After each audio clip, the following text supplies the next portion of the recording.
And the New York Knicks do it again. Plus 610. Hi, how are ya? Moneyline Monaco, Alex Monaco. Welcome back into another episode of Sports Gambling with Moneyline Monaco. I'd be remiss if I didn't pop on, take a bow, come out, take another one, and head back to the real garden because the junior garden just got smacked around. I'm sorry. I'm a little excited over here. It was one of the most fascinating collapses in the history, to me, back to back of 20-point collapses. I mean, I'm in my 30s. I can't remember a time where I've seen this happen not once, but twice. And if you've been listening to the program, please subscribe, rate, review. Goes a long way. I would be hard-pressed to find somebody in sports media outside of myself that told you pre-flop plus 610 New York Knicks to the window. We are eating lobster for game one. We are eating steak with some champagne at the plaza in New York City. Home alone with it. Absolutely humming. This was everything that the New York Knicks embody. This is everything that the Boston Celtics allegedly claim their entire success on. Knicks bully ball, working their way back, situational awareness, reading the room. Just said it on the juice bar. Make sure to check it out with my guy, Sean. This is a team, no quit attitude, that we know has the best closer. And all I've said, this is all I've said. Boston is a bottom 5 home cover at the TD Junior Garden. What does that translate to? They don't play a lot of close games in those spots.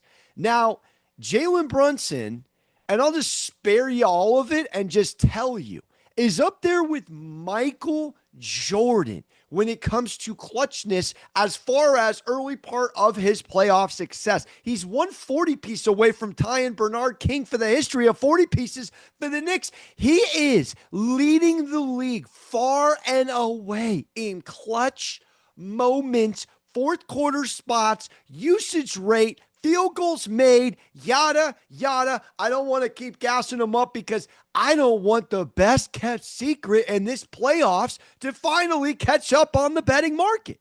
I have been snacking Knicks plus 10, Knicks plus 385. They get down. I mean, game one, they got up to 36-1. Game two, they're in the 20s on the spread live line. But I really want to point out a couple of things in game two. 10 for 40, of course, Boston doesn't shoot well. I tried to say this, and I went on Jason McIntyre's pod. Very grateful for the Johnny Stockton to my guy J-Mac, and he gives me the lob here and there on the program. Straight fire, great pod, great takes from Jason, and he's a New Yorker. And I said, look, man, you're from New York. I'm just a cheerleader on MSG Network trying to fire up everyone and let them know my SoCal optimism is here to stay. But what I've seen, this team behind Brunson, behind Rick, behind Tibbs over the last several years, Leon West, everyone, it is a village. It's been culture, and it's been this team being built behind Mariano Rivera, and that is Jalen Brunson's MO. He has the quarterback IQ. I compare him a lot to Jalen Hurts. I think he's slept on.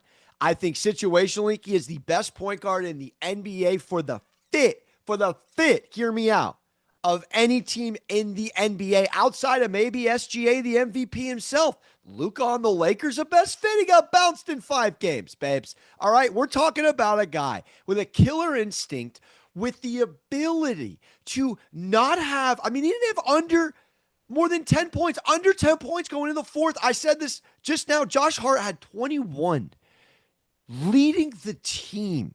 We're talking late into the third quarter. The Knicks come out, they had 13 first quarter points. They were down at half. They were down 20 again. But all it took was continuous, and I'm going to just call it lazy offense by the Boston Celtics. Flat out lazy. You're not going to tell me late 30s coach Mazzulla just the cockiness, the arrogance, the audacity. This man went to the podium, and he's an interesting dude. He's not going to get octave wise Godfather 2 Italian with it and raise his voice like Reddick did in 2 seconds. He's going to be equally as arrogant. It's almost worse. He does it with a stone cold face. So we missed shots. So, they made shots. So that's all that happened. No. You had a timeout in your back pocket and had the gall with a guy that New York is now living rent-free in his head. Jason Tatum hucks one of the most hot garbage game one 30-plus footers like he is number 30, Steph Curry. Guy's got a set release. I could do a load of New York laundry by the time Jason Tatum takes the ball from his hips and lets it go. Guy takes an egregious game one shot, cost his team in game one. Game two, you can tell in real time. Why? Because his coach, who's less than 1,000 sleeps younger than LeBron James, sits there with a timeout off of Brunson free throws. Poor D, by the way. Drew never takes a holiday. Thank you. And Tatum runs down. Mitch Rob sags. He's in his head. Oh my gosh, I can't shoot the three again like I did in game one. I'm saying it out loud. I'm watching it in real time. So he forces a scenario like he's what? Julius Randle going to his offside. Tatum's not a go to his left kind of guy, and he gets smothered. He gets smacked. He gets smoked by Bridges himself. Throw Mr. Iron Man his flowers. He's going to bring Robert Downey out of retirement. That's how much this man is humming and cooking in the Cranston lab. But we have Macro Micro, which I spoke on McIntyre's pod. I said it on the Moneyline Monaco pod, and I've said it to the high heavens for anyone that would listen to me as everybody changes their tune on national TV today. Your boy stays concrete. Subscribe, rate, review. Hug your mothers. This New York Knicks team built on dog, dripped in culture with the best closer out of the bullpen since I've seen since Kobe himself. Flat out, point blank, the game gets tight, the game gets close. You want everything but Jason Tatum and the ball in his hands, and you want everything that Jalen Brunson is with a rock in his hand. And sometimes it's make the pass. Sometimes it's hit the basket. Sometimes it's draw the foul on Holiday because the arm's out and he had, 5, 6, 7, 8 seconds left on that shot, on that game clock. IQ, baby. IQ. That is, again, national TV slander. Getting into your head. Do people even watch the games? Conversation for another day. I work for a living for the Knicks. I may sound like I'm from sunny San Diego and I have to be a cheerleader. I'm just out here saying the Knicks. No, this has been a slow drip and a constant building block on how we make Brunson more of himself and even more comfortable in the pay cut spot he took on the New York Knicks. He's arguably at the seat already for a top 3 Knick of all time. He is already working himself now into the conversation as one of the most clutch players in the NBA. And now, because I'm pretty much just going to continue to repeat myself. So I'm in and I'm out on this, like a Celtics 20-point lead.